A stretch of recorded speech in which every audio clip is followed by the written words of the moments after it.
Amakuru yacu tuyakomereze hano mu gihugu cy'u Rwanda. Abantu 9 baherutse kwicwa n'inkuba mu murenge wa Jarama mu karere ka Ngoma bashyinguwe mu irimbi rya Kiriko riherereye mu murenge wa Sake. Ni umuhango witabiriwe n'abaturage ndetse n'abo mu muryango wa nyakwigendera, dore yuko guverineri w'intara y'Iburasirazuba uyu muhango yawitabiriye ndetse n'abayobozi bo mu nzego z'umutekano nabo bari bahari.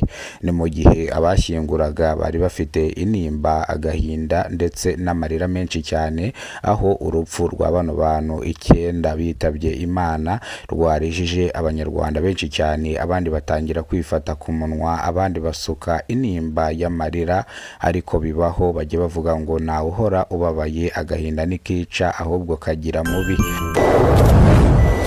Bamwe mu babyeyi bo mu karere ka Rusizi bavuga yuko kubera benshi mu rubyiruko batagira icyo bakora, bimwe ari muri bimwe bituma bano bana bishora mu ngeso mbi, mu ngeso z'uburaya, ubwo ndavuga mu ngeso z'ubusambanyi, abandi bakishora mu bikorwa by'ubugizi bwa nabi, gucukura amabuye y'agaciro mu buryo butemewe n'amategeko, gutegera abantu mu nzira bakabambura ndetse bakanabakubita. Abaturage bagaragaza yuko impamvu bino biba no kubera ko benshi mu rubyiruko badafite icyo bakora, ari ukwirirwa bicaye mu rugo, kandi ugasanga bamwe ngo bari ku isantere mu masaha ya nimugoroba bari kunywa icupa kandi birirwa bicaye, aho bavuga yuko cyangwa aho abaturage bavuga yuko izi nsoresore zabuze akazi arizo zinabiba.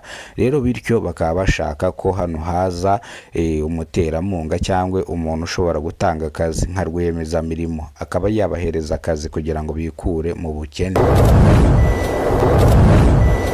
Iyi ni incamake y'amakuru. Nimba aribwo bwa mbere ugeze kubona umuyoboro wa Kidasamura TV Rwanda, kora subscribe, ufungura inzogera kugira ngo uzabibasha kubona amakuru mu gihugu cy'u Rwanda kandi yizewe. Reka amakuru yacu tuyahere mu karere ka Ngoma mu murenge wa Jarama.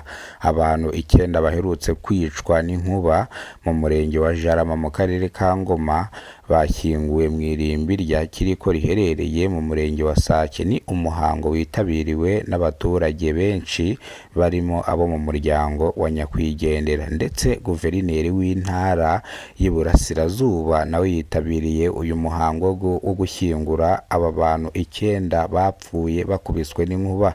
N'abayobozi mu nzego z'umutekano nabo bitabiriye gushyingura abangaba babuze ubuzima bwabo bitewe n'inkuba yabahitanye. Ibi rero byarishije abanyarwanda benshi cyane, abandi batangira kwifata ku munwa, dore yuko bamwe mu baturage basutse intimba, amarira n'agahinda, ubwo benshi barimo bashyingura bari batameze neza cyane.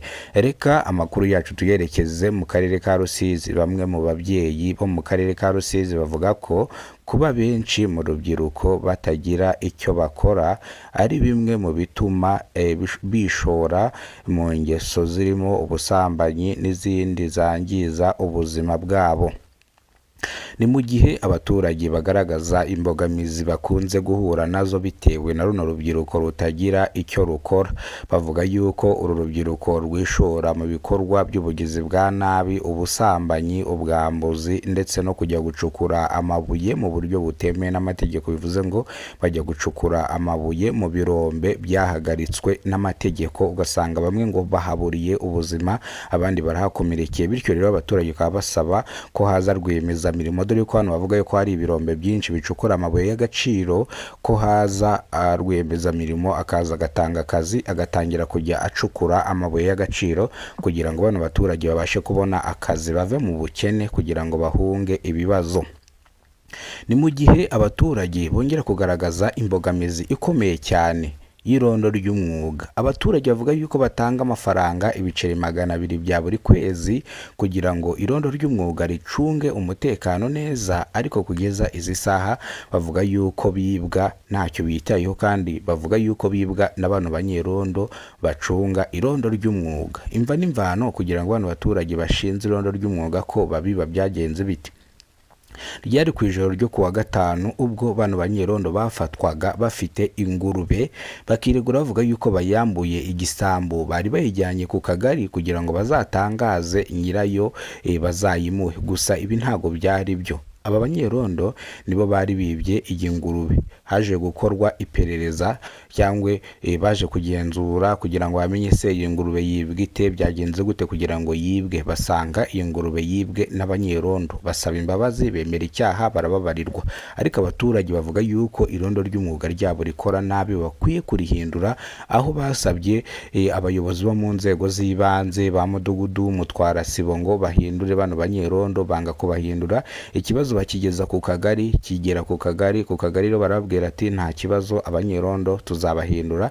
Kugeza izi saha abanyerondo ntibarabahindura. Rero abaturage iki kibazo nicyo bari bafite mu karere ka Rusizi, mu murenge ntari buvuge, uyu murenge bambujije kuwuvuga, ariko mwumve yuko ari mu karere ka Rusizi. Reka amakuru yacu tuyasubikire hano. Amakuru nakagaruka, nimba rwo bwa mbere ugeze kubona umuyoboro wa Kidasamura TV Rwanda, wibuke gukora subscribe, ufungura inzogera kugira ngo uzajye ubasha kubona amakuru mu gihugu cy'u Rwanda. Nongeye kubifuriza umwaka mushya uzababere w'amahirwe, w'imigisha n'uw'ibyishimo. Ndabakunda cyane, Imana ibarinde. Nitwaga Kidasamura, urw'inkorogoto bakora rugakonkoma. Nari imerereye mu karere ka Rusizi ndetse no mu karere ka Ngoma, mu murenge wa Jarama. Mbera hose icyarimwe nk'Imana kugira ngo mbahereze amakuru ku gihe.